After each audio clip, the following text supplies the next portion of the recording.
What's up, y'all? So today we are talking about a closer look at the Jackson 5. And this video or this movie that's coming out with Jafar Jackson is just taking me back, and I'm going back, capturing. A lot of y'all know that I'm a real late bloomer. I'm father is just now allowing me to come out my shell and to come out and start talking and allow me to have my awakening and allow me to live in the present time at this moment, because a lot of y'all know he's kept me hid and confined and in a capsule and in a time machine and all these things. So I'm here in the present now, but I'm going back in the past, and where I'm going is places in my childhood that made me very, very happy.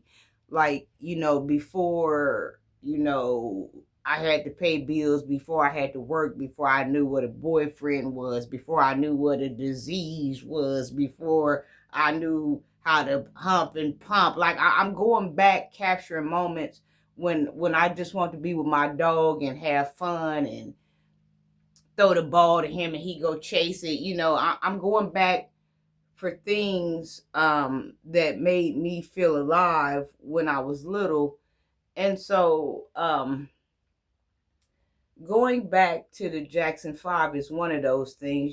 Before my mother got on drugs and my dream got crashed, and before my father adopted me and changed my last name, and when he changed my last name to his, it really did something to me mentally that I never did talk about. It took away who I was. And a lot of times I think about going back to change my name. Thank you. A lot of times I think about going back to change my name because I am originally a Campbell. But my mom met my stepdad a day after I was born or whatever, and then they kicked it or whatever, and then they got married, and then he adopted me out to a Reed. And after that happened, my whole identity changed. My whole soul left me. And when I got old enough to confront my mother about that, I did. I told her how that really affected me.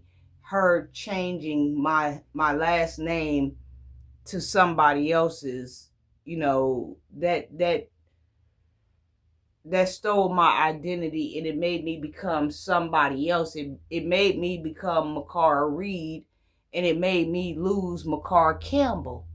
And McCarr Campbell was more like Michael Jackson. She was very magical. She was very fun. She was very in tune um, with the world. Y'all, let me cut this air on. This is kind of getting.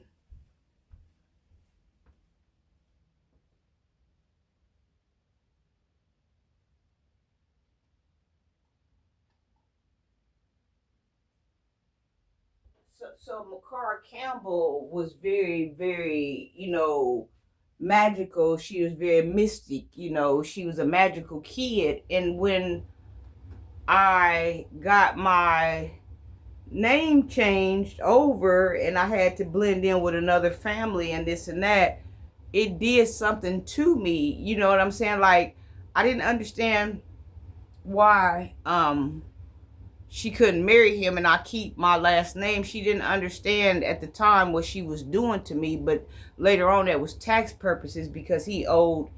It's just a whole different story. Let's not get off of key here. Let's stay on the same sheet of music. But I'm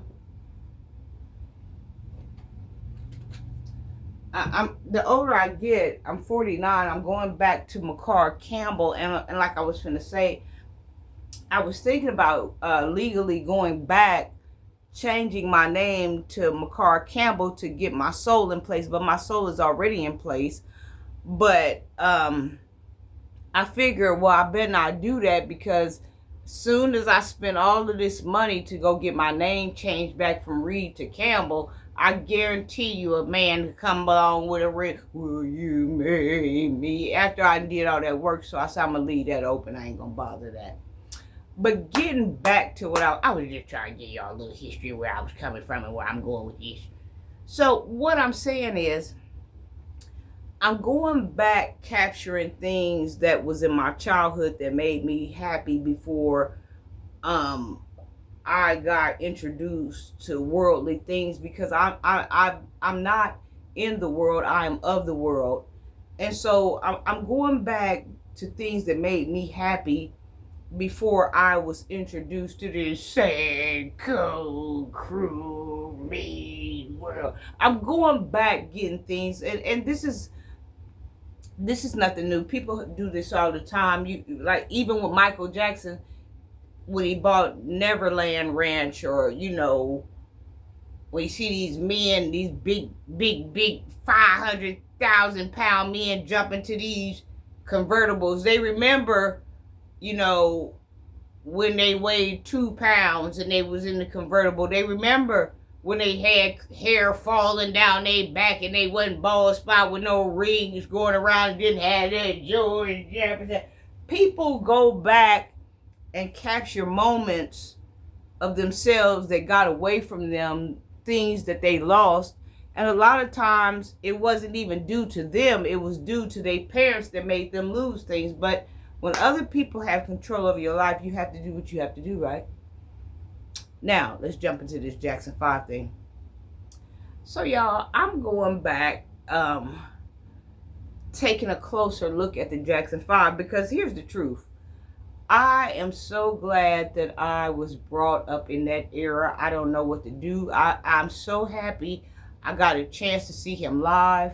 I got a chance to witness him. I was in that era. I got a chance to see him on Soul Train. I got a chance to hear his voices in cartoons. Like, you talk about father being so good to somebody, that they was alive and they lived that era. You talk about being happy that he was only 2 hours away from me. You talk about being happy. He was in Indiana. I mean, look, you talk about being happy.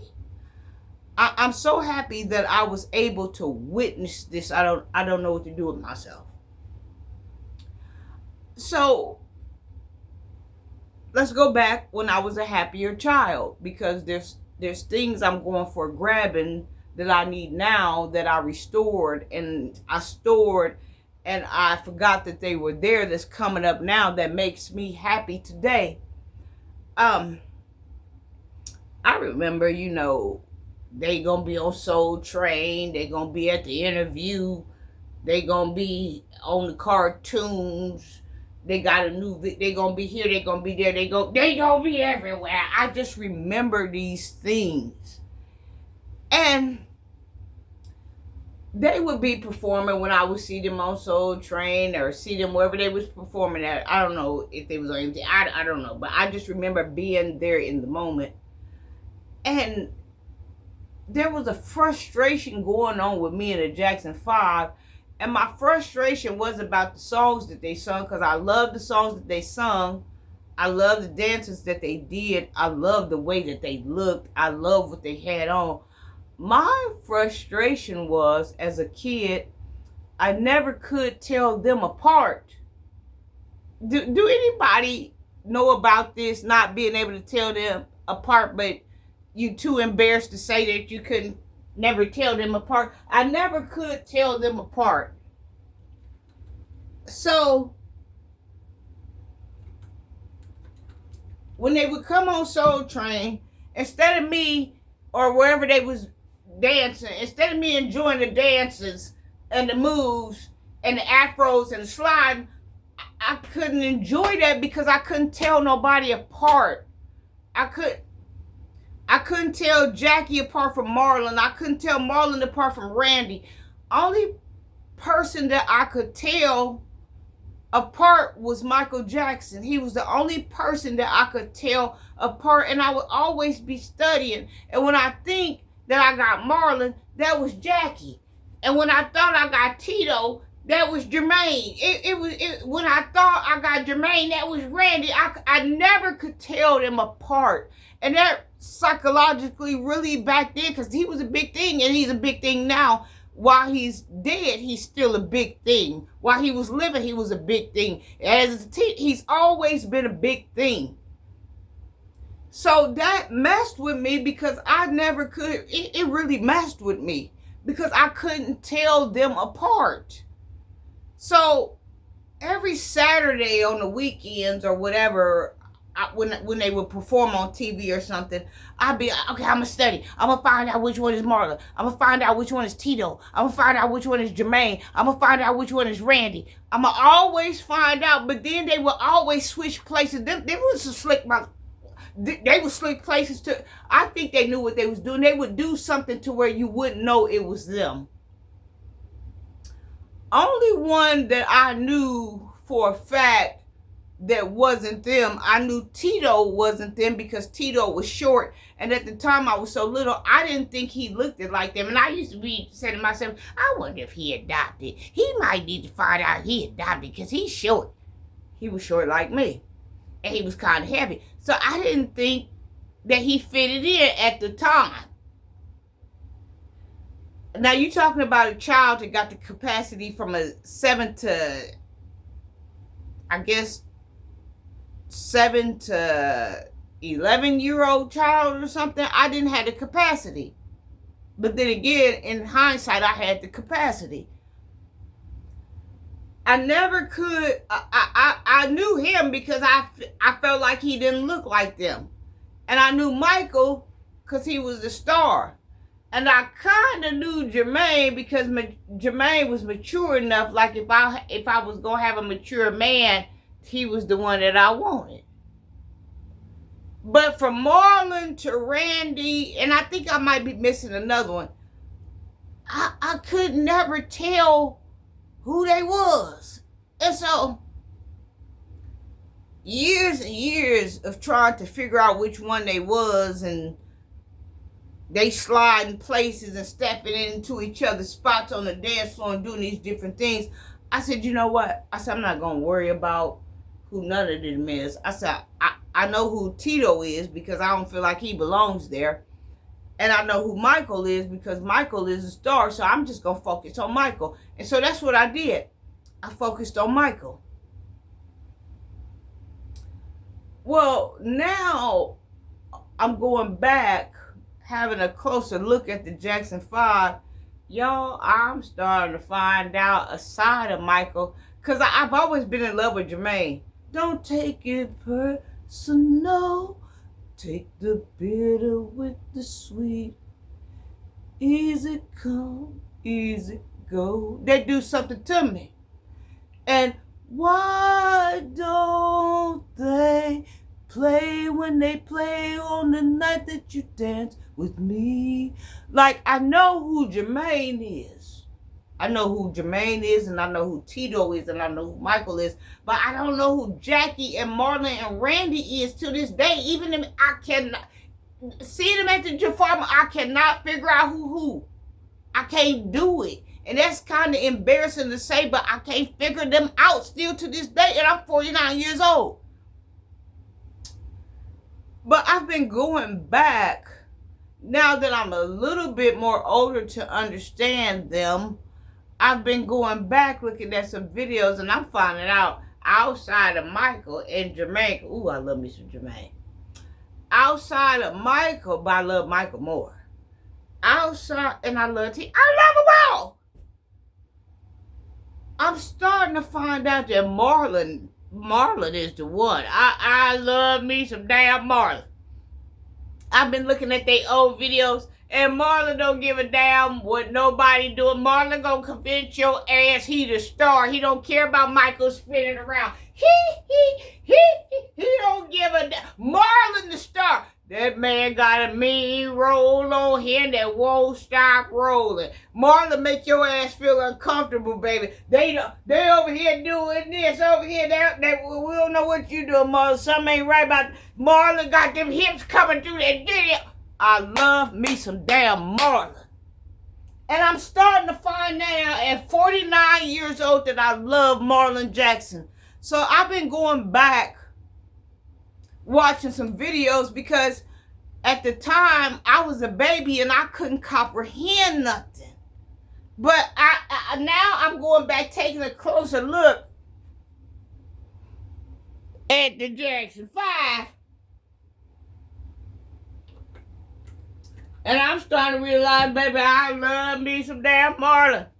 Marlon just wanted to be with that when they had that smoke coming up. Marlon wanted his finished up, and he wanted to compete with Michael. He wanted to spin around on the floor. I'm starting to figure out that I love me some damn Marlon. But then I'm starting, ain't Jackie the oldest brother? Because if I get something confused, that's what I'm saying. I never could tell them apart. Jackie is the oldest brother, right? I'm starting to love Jackie because Jackie was always holding Michael, always protecting him, always there. And I still don't know who Jackie and Marlon and Randy is. I can't tell them three apart. Only ones I can tell apart is Michael and Jermaine and Tito. But even when I go back and look at the videos right now, I still can't tell nobody apart. But I know one thing. I'm in love with the Jackson 5. I love y'all. This is the most embarrassing video in my life.